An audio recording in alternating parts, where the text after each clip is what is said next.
Onde está o teu irmão? Esta pergunta Deus fez para Caim. Ele tinha assassinado seu irmão e Deus faz essa pergunta para ele. E esta pergunta continua sendo feita até os dias de hoje.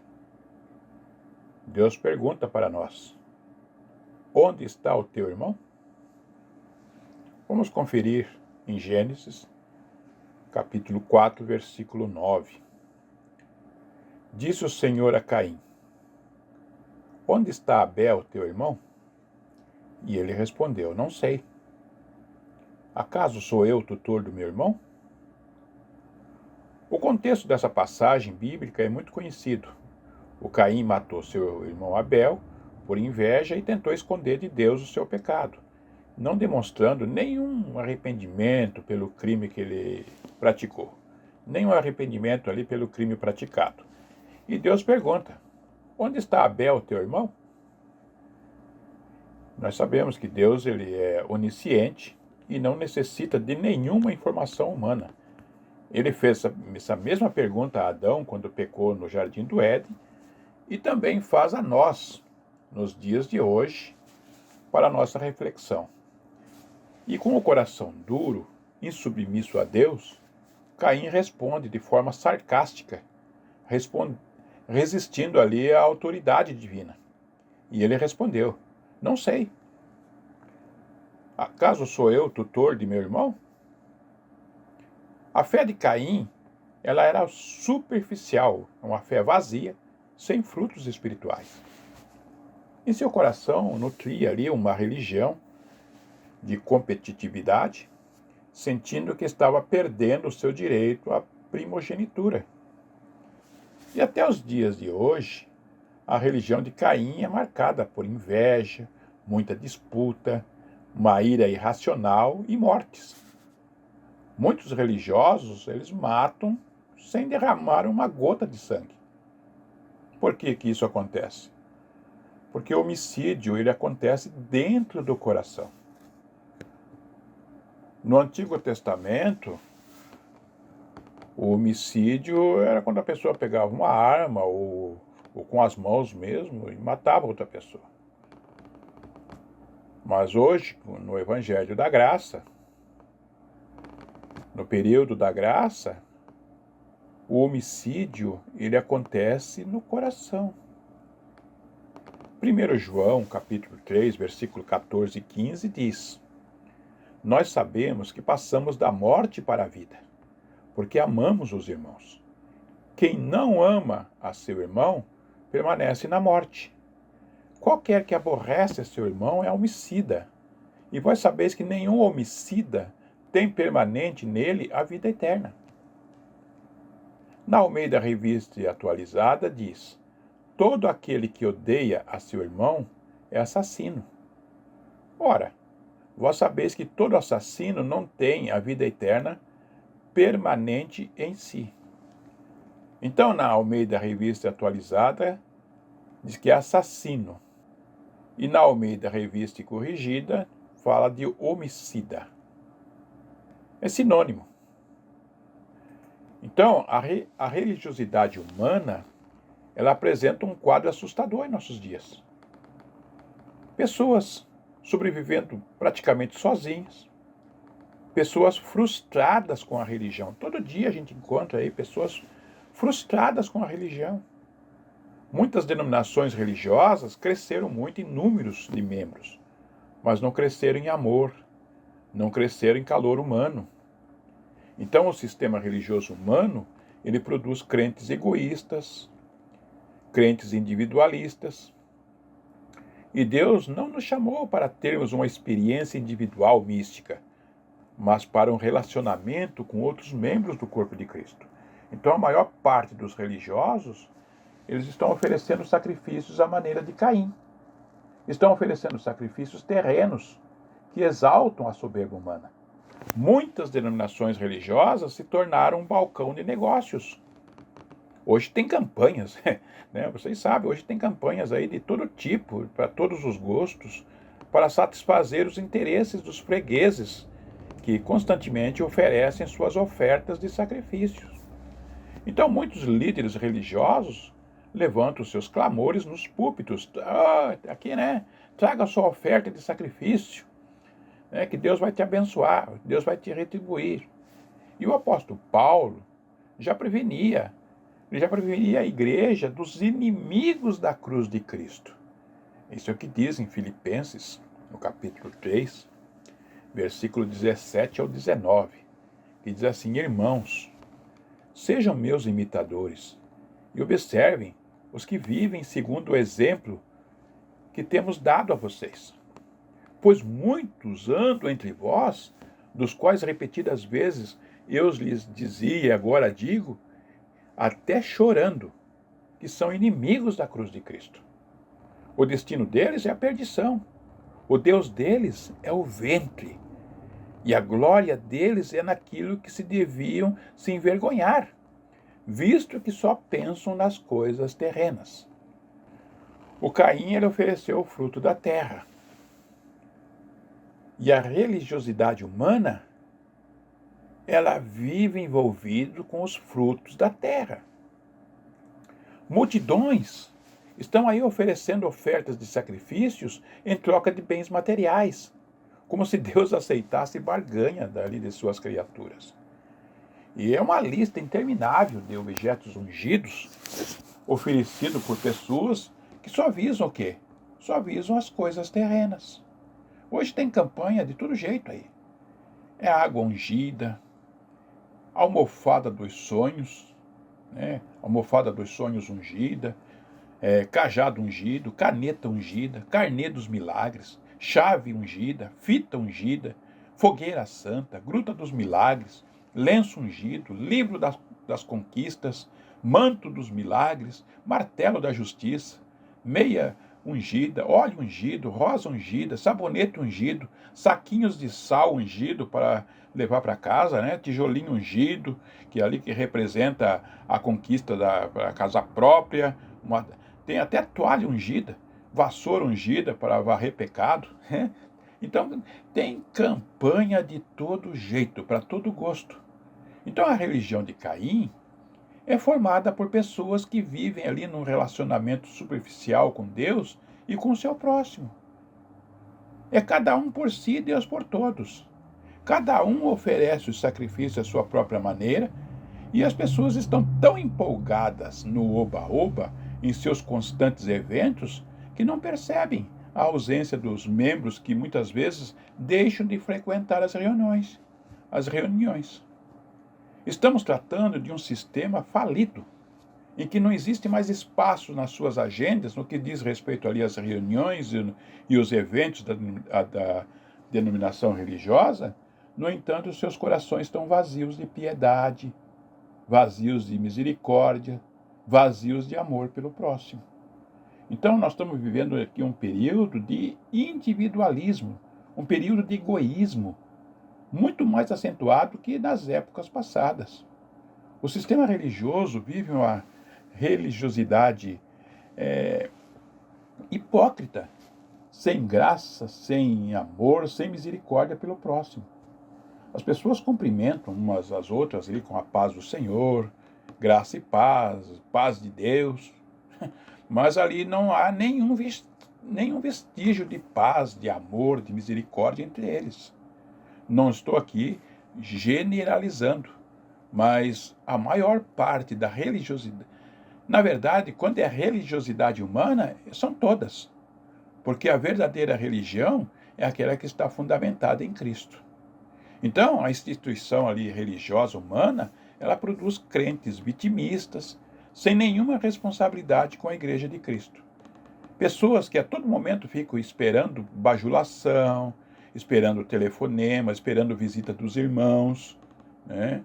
Mas lembre-se de que você também tem as suas responsabilidades no corpo de Cristo.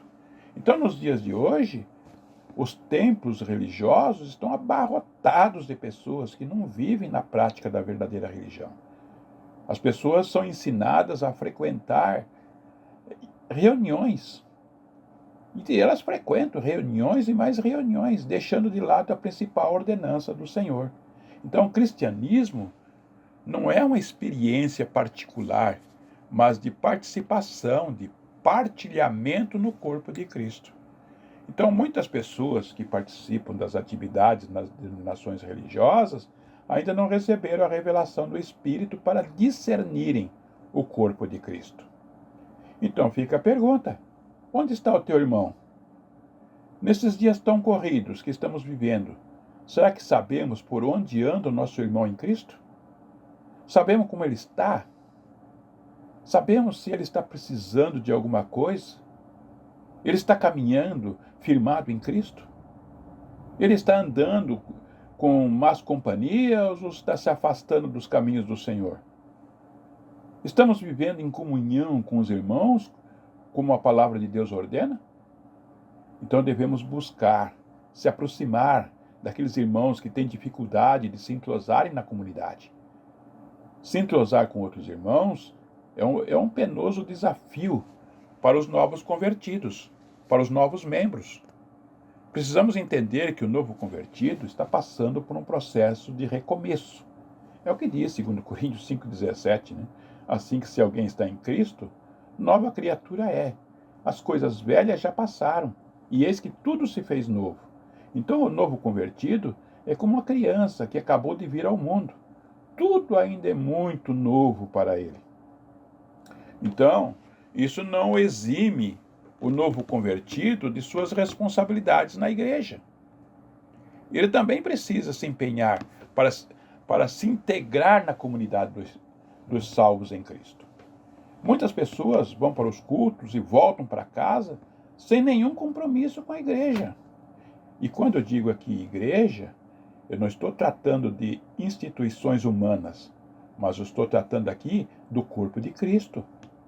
As pessoas atuam apenas como espectadores num clube social, onde pagam a mensalidade de sócio através ali dos carnês, dos seus dízimos, das suas ofertas, e depois dormem com a consciência tranquila. Por quê? Porque cumpriram os seus deveres. Então, muitos frequentadores de cultos ainda não sabem o que significa comunhão na Igreja de Cristo. Deus nos inseriu no corpo para interagir com todos os recursos que nos concedeu em Cristo. Muitas vezes não percebemos aquelas pessoas que chegam sempre depois que o culto começa, sentam-se nas últimas fileiras de bancos e saem alguns minutos antes que o culto termine. Essas pessoas estão precisando de ajuda. Essas pessoas estão precisando de ajuda. E também, para você que está chegando agora, para você que é novo convertido, não tente andar sozinho. Somos um só corpo e irmãos em Cristo. Temos um mesmo Pai Celestial. Somos uma família espiritual com a responsabilidade de andar e cuidar um dos outros. Também precisamos salientar que Deus não nos chamou para ficarmos fiscalizando e bisbilhotando a vida dos outros, né, com aquela desculpa de que estamos fazendo isso por amor. Isso é coisa que os escribas e fariseus faziam. Porém, nós fomos inseridos no corpo de Cristo para um ministério de serviço em amor. Em amor. Nós fomos chamados para colocar o ombro embaixo, para ajudar a carregar o fardo de outros irmãos. Gálatas, capítulo 6, verso 2, diz: levai as cargas um dos outros, e assim cumprireis a lei de Cristo. Então devemos disponibilizar tempo para escutar o outro, ajudar os desanimados na caminhada. E agindo dessa maneira, nós cumprimos a lei de Cristo. Romanos capítulo 15, verso 1 diz: nós que somos fortes, temos o dever de suportar as fraquezas dos fracos, em vez de agradar a nós mesmos. Então nós devemos ajudar no processo de restauração dos irmãos que caem em pecado, né?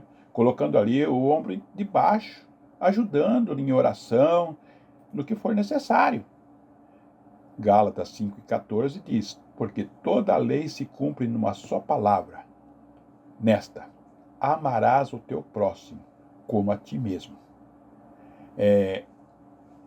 João capítulo 15, versículo 12 diz: o meu mandamento é este, que vos ameis uns aos outros, e assim como eu vos amei.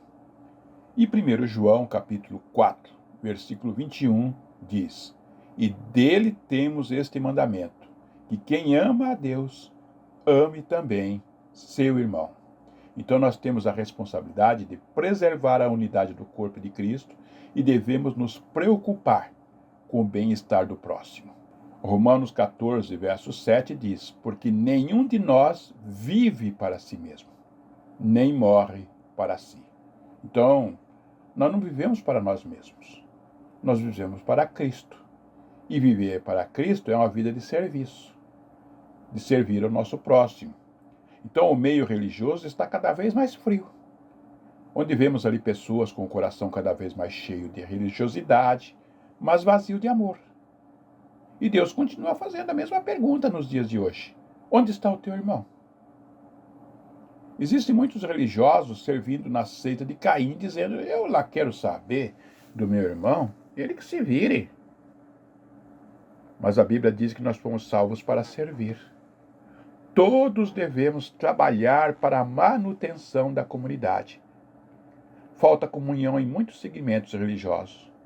Os novos membros, eles recebem apenas ali uma saudação de boas-vindas e depois são esquecidos. E pergunto: você é apenas membro de uma denominação ou é membro do corpo de Cristo? Pessoas podem estar reunidas em um local sem estar em Cristo. Nem sempre, irmãos, nem sempre reunir-se significa ser um em Cristo. Eu já compartilhei aqui com os irmãos que a igreja de Corinto estava se reunindo para pior e não para melhor. É o que diz 1 Coríntios 11, 17. Nisto, porém, que vou dizer-vos, não vos louvo, porquanto vos ajuntais não para melhor, senão para pior. Muitas denominações crescem vertiginosamente em número de membros, sem nenhum crescimento do corpo de Cristo. A maioria dos religiosos só se aproxima e interage com pessoas que têm mais afinidade. Podemos chamar isso de comunhão? Eu só me relaciono com pessoas que eu tenho afinidade, tenho mais afinidade.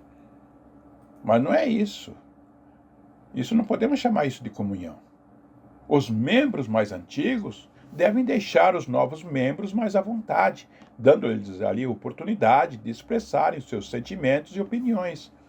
Quantas pessoas passam desapercebidas no meio do povo de Deus? Quantas pessoas que estão passando sozinhas por severas tribulações no meio do povo de Deus? No corpo deve haver partilhamento de experiências, pessoas caminhando juntas, rindo e chorando uns com os outros em meio aos momentos felizes e às adversidades da vida. Se aproxime daqueles que permanecem pelos cantos, quietos, aquelas pessoas que permanecem ali isoladas, né? Poucos irmãos se aproximam das pessoas que mantêm certa distância, mas devemos trazê-las para perto de nós. Muitas pessoas que congregam em muitas denominações religiosas vivem solidão, vivem tristeza. Embora as reuniões estejam sempre abarrotadas de gente, mas eles estão com tanta gente à sua volta, mas se sentindo sozinhos. E quando o culto termina, os crentes mais antigos se aproximam dos outros para conversarem, enquanto os mais tímidos ficam deslocados, sem saber o que fazer.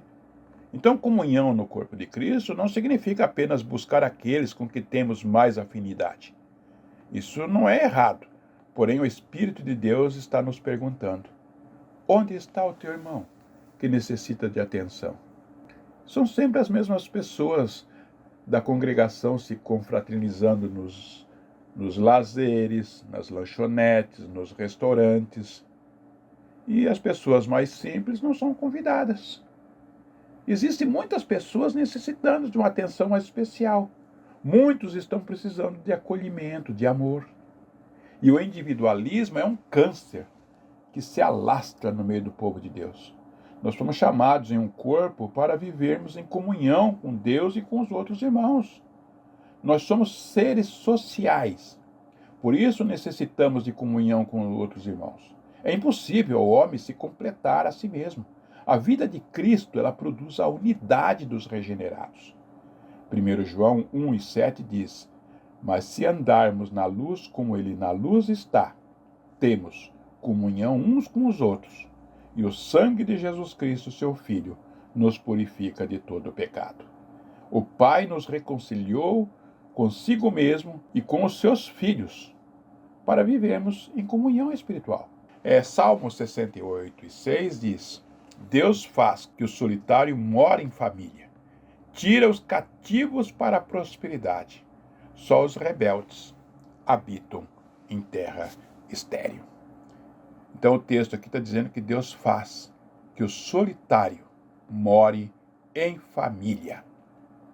Então é necessário ressaltar que o homem natural ele é incapaz de manter comunhão com Deus e com o próximo. Por quê? O pecado ele causa alienação, primeiro do homem com Deus. O pecado ele causa alienação do homem com os outros homens. E também causa alienação do homem consigo mesmo. Então a verdadeira comunhão não procede do ser humano, mas de Deus. 1 João capítulo 1, verso 3 diz: O que vimos e ouvimos, isso vos anunciamos, para que também tenhais comunhão conosco, e a nossa comunhão é com o Pai e com seu Filho, Jesus Cristo. Então eles não estavam anunciando o que ouviram de outras pessoas, mas o que viram e ouviram pessoalmente. O texto diz: o que vimos e ouvimos, isso vos anunciamos. Então eles tinham experiência pessoal daquilo que estavam dizendo. Deus nos chamou para a proclamação do Evangelho da Graça e também para que os membros do corpo de Cristo interajam em coparticipação comunitária. Então a comunhão espiritual dos irmãos deriva da comunhão do Pai e do seu Filho, Jesus Cristo. A comunhão de irmãos com irmãos surge da comunhão de cada crente com o Pai e o seu Filho, Jesus Cristo. Se não estivermos em comunhão com o Pai e com o seu Filho, Jesus Cristo, não podemos desfrutar da comunhão com os outros irmãos aqui na terra. Então é vontade do Pai que o mundo contemple a comunhão dos seus filhos aqui na terra. Vamos conferir o texto em João, capítulo 17, versículo 21 e 22. Jesus orando, a oração sacerdotal, Jesus orando pela igreja. Olha o que ele diz: para que todos sejam um, como tu, ó Pai, o és em mim, e eu em ti, que também eles sejam um em nós, para que o mundo creia que tu me enviaste. Eu dei-lhes a glória que a mim me deste, para que sejam um, como nós somos um. Então nós não podemos nos contentar com a evangelização e a admissão de novos membros sem o resultado da comunhão divina na congregação. A pessoa que recebe a vida de Cristo passa a viver em comunhão espiritual com os outros irmãos. Por quê? Porque nós fomos chamados em um corpo para a participação comum na graça do Pai e na salvação de Jesus Cristo. Que o Senhor nos capacite a cumprir o seu propósito em nós. Oremos. Deus soberano, a tua palavra, ela nos envolve. Aquece os nossos corações. Nosso desejo é glorificar a ti, Senhor, nos regozijando e servindo em benefício dos nossos irmãos. Somos instrumentos teus. Então, Pai, nos use. Usa-nos conforme o teu querer, para que a tua vontade seja realizada na comunidade dos salvos. E nos capacite, Senhor, cada vez mais, com um verdadeiro amor sacrificial, capaz de até mesmo entregar a nossa vida pelos irmãos. É o que diz a tua palavra. Então capacita-nos a gastar o tempo, os dons e recursos recebidos de ti em benefício do corpo de Cristo. Capacita-nos a priorizar o reino, gastando nossa vida no ministério de servir. E perdoa-nos, Senhor, por termos usado de forma equivocada todas as dádivas e dons recebidos de ti. Perdoa-nos, Senhor, pelos nossos pecados de omissão, negligenciando oportunidades concedidas por Ti para abençoar outras pessoas com o nosso tempo, com a vida e até mesmo com os recursos concedidos por Ti. Em nome de Jesus Cristo, nós te agradecemos. Amém.